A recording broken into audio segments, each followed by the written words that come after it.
राजनीति में तकरार का दुर्ग बना है खींवसर। राजनीतिक लिहाजा से नागौर हमेशा से चर्चाओं में रहा है। इस बार फिर राजनीतिक तकरार कहीं ना कहीं नागौर से कोई नई जमीन तलाशी जा रही है। मैं पिछली बार खींवसर में जब आई थी तो मैंने कहा था कि मैं राजनीतिक टेम्परेचर नापने आई और वो टेम्परेचर मैंने नाप लिया और बीमारी बहुत जबरदस्त है। अब मैं ऑपरेशन करने आई और मैंने खींवसर ऑपरेशन का आगाज कर दिया। एक बार फिर नागौर का सियासी टेम्परेचर हाई हो चला है। इस सियासी टेम्परेचर को देखते हुए अब वेंटिलेटर पर पड़े नागौर का ऑपरेशन होने जा रहा है। यह हम नहीं कह रहे, यह ऑपरेशन करने जा रही है जोधपुर के ओसिया से विधायक दिव्या मदेरणा। जी हाँ, आपने सही सुना। एक बार फिर ओसिया से विधायक दिव्या मदेरणा ने राष्ट्रीय लोकतांत्रिक पार्टी के मुखिया और नागौर से सांसद हनुमान बेनीवाल पर बड़ा हमला बोला है। दिव्या ने कहा, मैं उन नेताओं नहीं हूं जो शादी और धार्मिक कार्यक्रमों में राजनीतिक बयानबाजी करते हैं। मैं परशुराम मदेरणा की पोती हूं और महिपाल मदेरणा की बेटी। मैं राजनीति भी उसूलों से करती हूं। मानती हूं कि अगर सामने से कोई उसे ललकारे तो उसूल बराबर के हैं।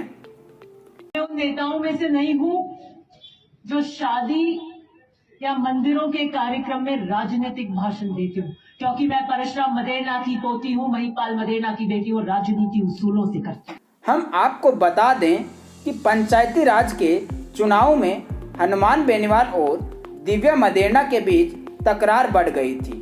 उन चुनाव में राष्ट्रीय लोकतांत्रिक पार्टी का जोधपुर जिले में शानदार प्रदर्शन रहा था।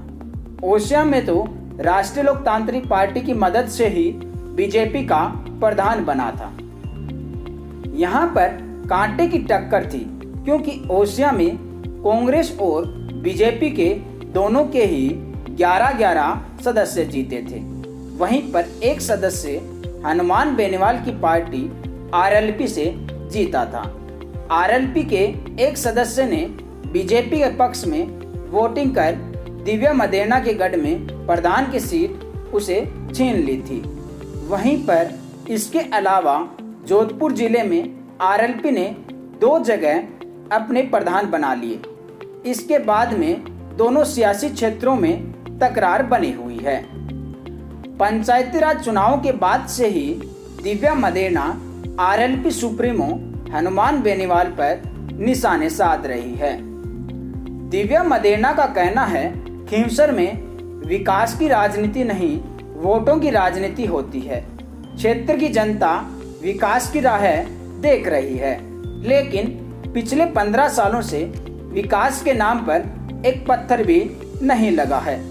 क्षेत्र में विकास करवाने के लिए जनता को फैसला करना होगा और आगे आने की जरूरत है। मदेरणा ने कहा, अब जनता को 15 सालों की समीक्षा करते हुए आने वाले विधानसभा चुनाव में मुंह तोड़ जवाब देना होगा। दिव्या ने कहा कि क्षेत्र में अलग जगाकर लोगों में चेतना जगाने पहुंची हूं, ताकि नागौर के लिए कोई व्यक्ति खड़ा हो जो कि सही दिशा में ले जाए। मदेरणा ने कहा कि आप राजनीतिक रूप से पिछड़ रहे हैं और टूट रहे हैं। खींवसर क्षेत्र से मेरे पारिवारिक रिश्ते रहे हैं। हालांकि दिव्या ने यह भी कहा कि मैं खींवसर से चुनाव नहीं लड़ना चाहती, जबकि मेरा खींवसर से पीढ़ियों से रिश्ता रहा है। जिनकी दुहाई दे रही है सामने वाले मुझे ललकारते हैं। जो मेरा रिश्ता है दुख, दर्द और संघर्ष का है और मैं निभाने आई हूँ। वहीं पर दिव्या ने कहा कि आपको सोचना पड़ेगा, किसान वर्ग का सबसे बड़ा दुश्मन वह है नागौर में। फिर आप भी देख रहे हैं कि किस तरफ जाएगा, पहला मौका नहीं है।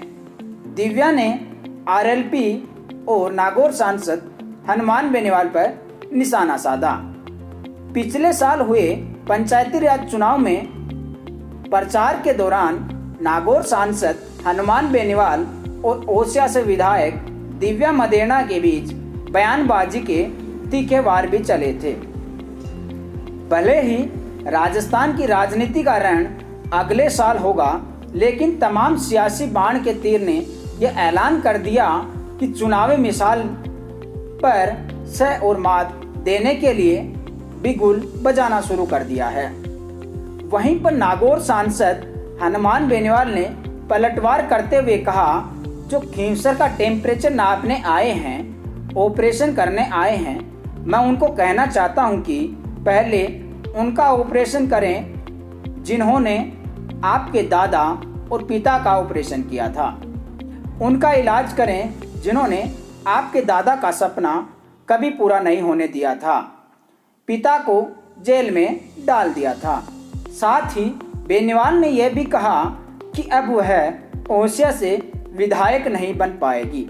पिछली बार तो मैंने लोगों को जोड़ा तो विधायक बन गई।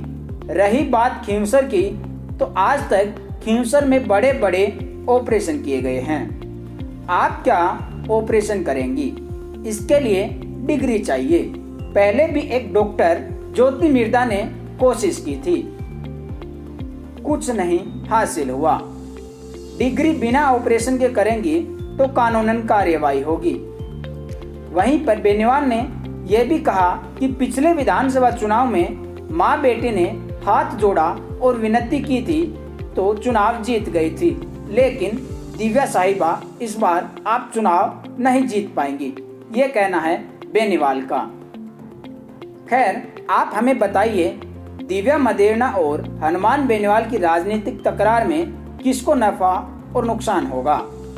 कौन नापेगा खींवसर का टेम्परेचर और कौन करेगा खींवसर का ऑपरेशन? आप हमें कमेंट सेक्शन में जरूर बताइएगा।